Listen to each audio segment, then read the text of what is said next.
चमकौली नामक गांव में पंचायत बैठी थी। सब बड़े परेशान और चिंतित दिख रहे थे। हाँ भाई हरिराम, बताओ तुमने क्या फैसला किया? क्या बताऊं मुखिया जी, मुझे तो कुछ समझ ही नहीं आ रहा। यह सब तो प्रभु की माया है, उनकी माया तो वही जाने, लेकिन हमें कुछ तो फैसला करना होगा। हाँ मुखिया जी, सब प्रभु की माया है। जब मेरे घर 2 बेटे हुए तो पूरे गांव में चर्चा थी कि हरिराम से सुखी तो कोई नहीं है।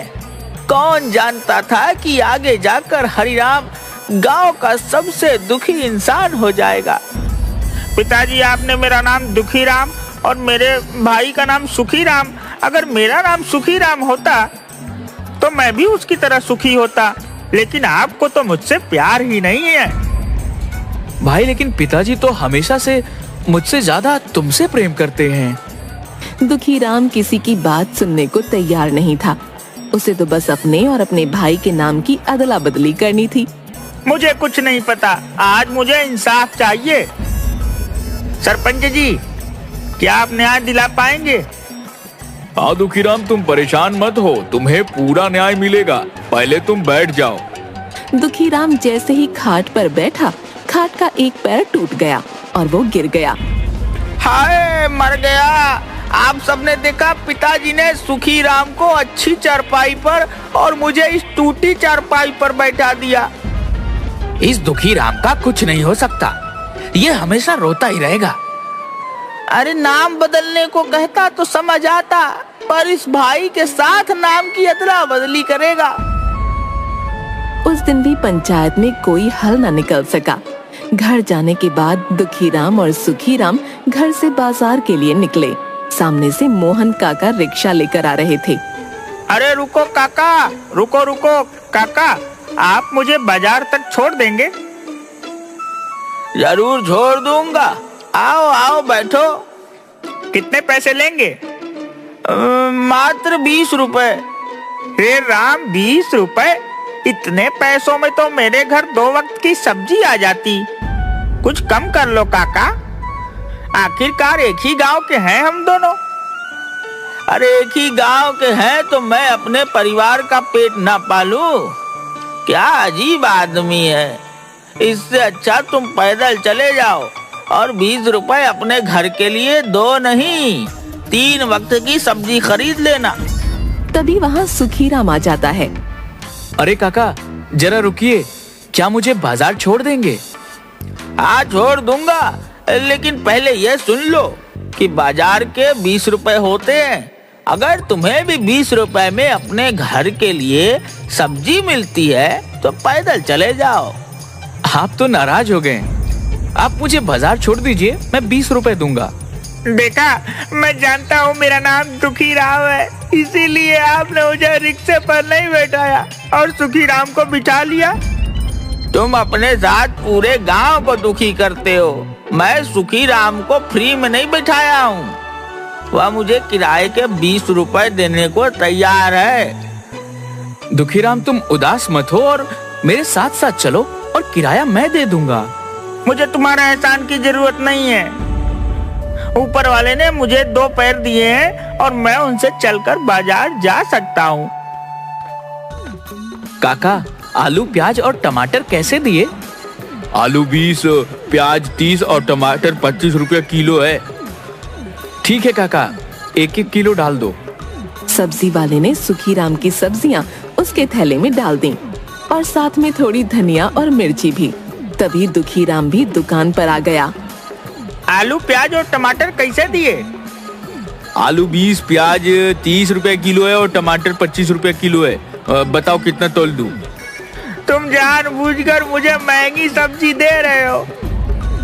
अपने भाई से पूछ लो, इसी भाव में सभी सब्जियां दी हैं। दुखीराम, उन्होंने इसी भाव में मुझे भी सब्जियां दी हैं। तुम्हें बीच में बोलने की जरूरत नहीं है। सब्जी वाले, मुझे 1 पाव आलू दो। सब्जी वाले ने 1 किलो आलू दुखीराम के थैले में डाल दिए। 5 रुपए हो गए आलू के। तुमने मुझे धनिया और मिर्ची नहीं दी। 5 रुपए की सब्जी लेकर 10 रुपए की धनिया और मिर्ची चाहिए तुम्हें? तुमने इस सुखीराम को तो दी। सुखीराम ने 1-1 किलो सब कुछ लिया, इसीलिए। अगर तुम्हें भी चाहिए तो तुम भी ले लो 1-1 किलो सब कुछ। मैं जानता हूँ मेरा नाम दुखी राम है, इसीलिए नहीं दी। मुझे क्या करना तुम्हारा नाम कोई भी राम हो, मुझे तो अपनी सब्जियां बेचनी है। जो ग्राहक ज्यादा सब्जी लेता है उसे धनिया और मिर्ची फ्री में देता हूँ। मुझे नहीं चाहिए तुम्हारी सड़ी हुई सब्जी। तेरा तो रोज का ही यही काम है, सब्जी का भाव पूछता है और कुछ नहीं लेता है। तेरी तो शक्ल देखकर पूरा दिन खराब हो जाता है। दुखीराम रोता हुआ वहाँ से चला गया। सुखीराम ने अपनी सब्जियां ली और घर वापस आ गया। पिताजी, बहुत हो गया। मैं दुखीराम की बातों से परेशान हो चुका हूँ। हर जगह मुझसे लड़ाई करता है। आज तो बाजार में सब्जी वाले ने कितना कुछ सुना दिया। मैं तो खुद परेशान हूँ। गांव के लोगों को ऐसा लगने लगा है कि दुखी राम तो दुखी रहता है और साथ ही पूरे गांव को दुखी करता है। गांव वाले सच कहते हैं। आप उसका नाम सुखीराम और मेरा नाम दुखीराम कर दीजिए। बेटा, अब तुम कोई छोटे बच्चे नहीं हो जो तुम्हारा नाम बदलता फिरूं। तुम्हें बहुत परेशानी हो जाएगी। पिताजी, मैं जानता हूँ, लेकिन यह बात मैं दुखीराम को समझाना चाहता हूँ। मेरे पास एक तरकीब है। ठीक है, अगर तुम्हें लगता है कि तरकीब काम करेगी, मैं तुम्हारा साथ दूंगा। सुखीराम और हरीराम ने सारी बातें तय की और हरीराम गांव के लोगों से बात करता है। दूसरे दिन फिर पंचायत बुलाई गई। सुखीराम, दुखीराम, हरीराम तीनों पंचायत के सामने खड़े थे। पंचायत में फैसला किया कि अब से दुखीराम का नाम सुखीराम होगा और सुखीराम का नाम दुखीराम होगा। क्यों दुखीराम, आज से तुम्हारा नाम सुखीराम हो गया। अब तो तुम खुश हो? हाँ, और भी ज्यादा खुश हो जाऊंगा अगर आप मुझे दुखीराम की जगह सुखीराम बोले होते। दुखीराम की बात सुनकर पंचायत में सब हंसने लगे। देखा, जैसे ही मेरा नाम दुखीराम से सुखीराम रखा गया, आप सबको मेरी बात सुनकर हंसी आ गई। और जब तक मेरा नाम दुखीराम था, तब तक आप सबको मेरी बातों पर गुस्सा आता था। पूरे गांव में सबसे कह दिया गया कि अब से हर कोई दुखीराम को सुखीराम और सुखीराम को दुखीराम के नाम से बुलाएगा। दुखीराम अपने भाई का नाम पाकर बड़ा खुश था। वो खुशी खुशी घर की तरफ जा रहा था। रास्ते में उसे हलवाई की दुकान दिखाई दी। हलवाई काका, रसगुल्ला कितने के दिए? सुखीराम 10 रुपए का, लेकिन तुम्हारे लिए 5 का 1। 50 रुपए के दे दीजिए। दुखीराम से सुखीराम हुआ, वैसे ही ये 10 के रसगुल्ले 5 में मिले। और पिताजी बोलते हैं कि नाम से कोई फर्क नहीं पड़ता। दूसरे दिन सुबह दुखीराम अपने काम पर जाने के लिए तैयार हो गया। घर के बाहर निकलते ही बंसी मिला। अरे ओ सुखीराम, तू तो बड़ा दुष्ट आदमी निकला। क्या बात है बंसी, तुम ऐसे क्यों बात कर रहे हो? तुमने 6 महीने पहले मुझसे 10,000 लिए थे और अब तक मुझे वापस नहीं दिए। रोज बोलते हो कल दे दूंगा, परसों दूंगा। आज मैं अपने पैसे वापस लेकर ही जाऊंगा। तुमसे कब पैसे लिए? जब तुम्हारा बेटा होने वाला था, अस्पताल जाने के समय तुमने मुझसे उधार लिए थे। अब मेरे पैसे वापस करो। कोई पैसे उधार नहीं लिए। सुखीराम, मेरा पैसा वापस देते हो या मुझे दूसरे तरीके भी आते हैं? भाई, मैं सच कह रहा हूँ, मैंने कोई पैसे उधार नहीं लिए। तुम चुपचाप मेरे पैसे वापस कर दो। दुखीराम को कुछ समझ नहीं आ रहा था कि क्या हो रहा है। तभी वहाँ गांव का साहूकार आया। राम राम, उठा ले रे भगवान, मुझे नहीं इन पापियों को। बंसी, तुम बिल्कुल ठीक बोल रहे हो। ये सुखीराम तो बड़ा बेईमान निकला। मुझे भी ब्याज पर पैसे लिए। असल तो छोड़ो, इसने आज तक ब्याज के 1 रुपए भी नहीं दिए। साहूकार जी, कब पैसे लिए और वो भी ब्याज पर?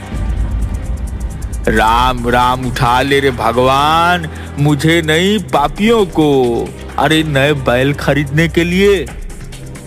मेरे पास तो कोई बैल ही नहीं है।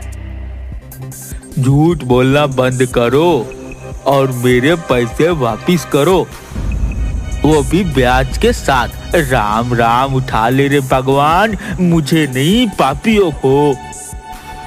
आप बैल ले लीजिए। राम राम, उठा ले रे भगवान, मुझे नहीं पापियों को। मैं तुम्हें पागल दिखता हूँ जो पुराने बैल लेकर जाऊंगा? मुझे तो पूरे पैसे ब्याज समेत चाहिए।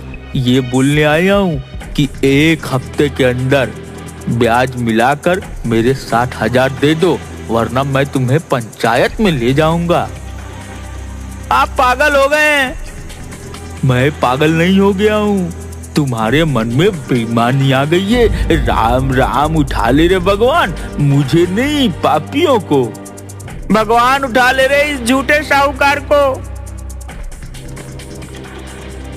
कैसा शोर लगा रखा है? साहूकार जी, आप यहाँ क्या कर रहे हो और इतने गुस्से में क्यों हो? राम राम, उठा ले रे भगवान, मुझे नहीं पापियों को। हरि राम, तुम तो बहुत ईमानदार आदमी हो, लेकिन तुम्हारा बेटा सुखी राम 1 नंबर का चोर है। इसने बैलों का जोड़ा खरीदने के लिए पैसे लिए थे। अरे असल तो छोड़ो, आज तक इसने ब्याज का भी नहीं दिया और मुझे पागल कह रहा है। पिताजी, मैंने कोई पैसे उधार नहीं लिए, दोनों झूठ बोल रहे हैं। राम राम, उठा ले रे भगवान, मुझे नहीं पापियों को। मैं किसी को पैसे देने के पहले लिखा पढ़ी करता हूँ। मेरे पास कागज हैं, मैं पंचायत में जाऊंगा और अपने पैसे ब्याज के साथ वापस लूंगा। मुझे भी एक कागज लिख कर दिया था, मेरे पैसे वापस नहीं करेगा तो मैं भी साहूकार की तरह पंचायत में जाऊंगा।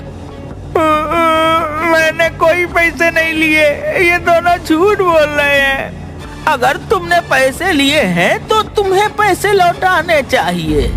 दुखीराम अपनी बात पर अड़ा था, साहूकार और बंसी अपनी बात पर। धीरे धीरे बहस बढ़ती गई और बात मारपीट पर आ गई। बंसी और साहूकार ने दुखीराम को थप्पड़ लगा दिए। हरिराम ने सबको शांत करके उनके घर वापस भेज दिया। मैं सच कह रहा हूँ, किसी से कोई पैसा उधार नहीं लिया। ये दोनों पागल हो गए हैं। हम कल बात करेंगे, आज तुम आराम करो। रात भर दुखीराम सोचता रहा, बंसी तो मेरा इतना अच्छा मित्र है, पर यह ऐसे झूठे इल्जाम क्यों लगा रहा है? और वो साहूकार सबको झूठ बोलकर उनके पैसे ब्याज खाता है। किसी तरह रात कटी और सुबह हुई। दुखीराम जाने के लिए तैयार हो रहा था कि तभी आवाज आई, अरे ओ सुखीराम, बाहर आ। कौन है? राम राम काका। तुम्हारे मुंह से राम का नाम शोभा नहीं देता। ओ सुखी राम के बच्चे, क्यों राम का नाम खराब करता है? मैंने ऐसा क्या कर दिया? तू मेरे घर में ट्रैक्टर लेकर गया था कि खेतों में कुछ काम है। मैंने कहा कि डीजल आज ही भरवा रहा है, तो तूने मुझे क्या बोला कि काका आप फिक्र मत कीजिए, मैं ट्रैक्टर में वापस डीजल भरवा कर आपको वापस कर दूंगा। मैंने कब ट्रैक्टर उधार लिया? मैं झूठ बोल रहा हूँ? नहीं नहीं, ये तो मुझे झूठा साबित कर रहा है। आप दोनों क्या बोल रहे हो? मुझे कुछ समझ में नहीं आ रहा है। तूने मेरे से ट्रैक्टर लिया कि मैं डीजल भरवा कर वापस करूंगा, और जब देने आया तो कहा काका मैंने पूरा डीजल भरवा दिया है। आज गोवर्धन का बेटा ट्रैक्टर लेने आया तो मैंने उसको कहा कि डीजल भरा हुआ है, तुम अपना काम होने के बाद जितना खर्च होगा उतना डीजल भरवा देना। लेकिन वो ट्रैक्टर तो हमारे घर से 50 कदम की दूरी पर जाकर बंद पड़ गया। जो डीजल तूने भरवा दिया था ट्रैक्टर ने पी लिया या पीपल के पेड़ पर रहने वाली चुड़ैल ने? मुझे तो ये सब कुछ समझ में नहीं आ रहा कि आपसे ट्रैक्टर कब लिया। अरे मैं तो पूरा दिन घर पर ही था। अरे क्या हुआ? अब तूने कौन सा कांड कर दिया जो गांव में इतने सारे लोग दरवाजे पर आकर खड़े हो गए? मैंने कुछ नहीं किया। यह गोवर्धन काका और श्री हरि काका झूठ बोल रहे हैं। आप बताइए, क्या मैं पूरा दिन घर पर नहीं था? हाँ, तू तो 4 दिन पहले बाहर गया था। 4 दिन पहले यह मेरा ट्रैक्टर ले गया और डीजल भरवाए बिना वापस रख गया, और आज झूठ बोल रहा है। तुम कल घर पर थे, लेकिन उसके पहले जो तुम बाहर गए थे और तुमने ट्रैक्टर कौन से खेत में चलाए हैं, मुझे तो कुछ भी नहीं बताया। अरे मैंने कोई ट्रैक्टर नहीं लिया। फिर क्या था, झगड़ा बढ़ा और दुखीराम की फिर से पिटाई हो गई। तुम ये क्या कह रहे हो? जिसे देखो वो हमारे दरवाजे पर आता है और चार बातें बोलता है और तुम्हें पीट कर चला जाता है। पिताजी मुझे कुछ समझ में नहीं आ रहा है। ना तो मैं किसी से पैसे उधार लिए, ना ही ट्रैक्टर लिया। ना जाने सारे गांव वाले झूठ क्यों बोल रहे हैं। दूसरे दिन सुबह पंचायत से आदमी आया और दोनों को पंचायत में आने के लिए बोल गया। दोनों पंचायत में पहुँचे। वहाँ आधे से ज्यादा गांव इकट्ठा था। क्यों सुखीराम, तुम्हारी बड़ी शिकायत आ रही है? सरपंच जी, मैं तो खुद ही नहीं समझ पा रहा कि क्या बात है। ये सब लोग झूठ बोल रहे हैं। चुप कर झूठे कहीं के। तेरा नाम ही सुखीराम है। तू तो बहुत बड़ा झूठा और ठग है। मुझे मेरी बात कहने दो। राम राम उठा ले रे भगवान, मुझे नहीं झूठ बोलने वाले को। ठीक है, हमारे कहने से कुछ नहीं होता, लेकिन ये कागजात तो झूठ नहीं बोल रहे। हाँ, इसने तो मुझे भी कागज साइन करके दिया था। मेरे पास तो कागज नहीं है कोई, लेकिन चार गवाह जरूर है। सबकी बात सुनकर दुखीराम को चक्कर आने लगे और वो गिर पड़ा। उसे खाट पर लिटाया गया। थोड़ी देर बाद दुखीराम को होश आया। सरपंच जी, मैं सच कह रहा हूँ। ना तो किसी से उधार लिए, ना किसी का ट्रैक्टर। ना जाने ये सब क्यों झूठे इल्जाम लगा रहे हैं। देखो सुखीराम, कागज तो पक्के हैं, इन पर नाम और साइन तुम्हारे हैं। मैं तो तुम्हें यही सलाह दूंगा कि तुम पैसे वापस कर दो और अपनी गलती मान लो, ताकि ये बात यही पंचायत में खत्म हो जाए। वरना ये लोग कचहरी जाने की बात कर रहे हैं। कहाँ से इनको पैसे वापस करूं? क्या मैं कागजात देख सकता हूँ? दुखीराम ने बड़े ध्यान से सारे कागज देखे और चिल्लाया कि ये सब किया कराया सुखीराम का है। इन कागजात पर सुखीराम के साइन है, उसके नहीं। हाँ, सुखीराम तो तुम ही हो। सरपंच जी, मैं तो दुखीराम हूँ, सुखीराम नहीं। तुम दुखीराम नहीं, सुखीराम हो। मैं पहले दुखीराम था, अब सुखीराम हूँ। और ये कागज तो पहले के हैं, तो ये सब सुखीराम का किया है। हम सब जानते हैं कि तुम सुखीराम हो, इसीलिए यह सारा कर्जा तुम्हें देना होगा। पिताजी, आप इन्हें बताइए मैं दुखीराम हूँ। तुम क्या बोल रहे हो? तुम तो सुखीराम हो और वह दुखीराम है। मैं तो अब सुखीराम हूँ, पहले दुखीराम था। बेटा, तुम पहले भी दुखीराम थे और आज भी दुखीराम हो। आप इन गांव वालों को समझाइए मैं दुखीराम हूँ। हम सब कुछ जानते हैं, लेकिन तुम ही तो सुखीराम बनना चाहते थे। और अगर तुम सुखीराम बनोगे तो सुखीराम की जिम्मेदारियां भी तो होंगी। नहीं नहीं, मुझे कोई सुखीराम नहीं बनना। मैं दुखीराम ही ठीक हूँ। दुखीराम की बात सुनकर सब लोग जोर से हंसने लगे। दुखीराम अपने सर पर हाथ रखकर बैठ गया और मन ही मन सोचने लगा। उस दिन के बाद दुखीराम होकर भी खुश रहने लगा।